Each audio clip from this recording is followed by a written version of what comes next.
Tayo magluluto ngayon ng napakasimple at napakasarap na fish steak. Sa mga ayaw ng karne, ito po, napakasarap at napakadaling lutuin. Naka-flash na rin po sa inyong screen ang mga ingredients at nasa description box na rin. Umpisahan na natin. Pinirito ko na po pala ang bangus. Ngayon, mag-isa tayo. Isa na natin ang bawang. Isunod natin ang soy sauce.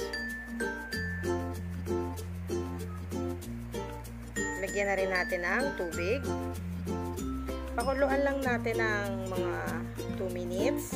And then, itambog na natin ang pinirito nating boneless na bangus. Optional naman po ang boneless kung gusto ninyo.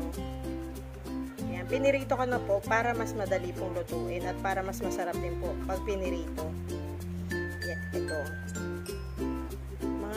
Pakuluan nyo lang po ng 3 minutes and then ilagay na natin ang seasoning at ang black pepper.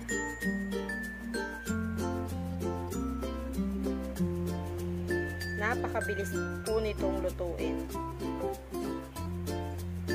Ilagay na natin ang calamansi juice.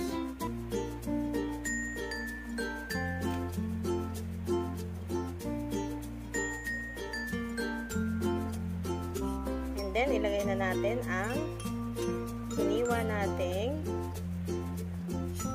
white onion. Yan. Pakuluan lang natin ng 2 minutes at pwede na natin hanguin. Napakadali, diba? Okay guys, pwede na natin itong hanguin. Hanggang sa muli. Thank you for watching.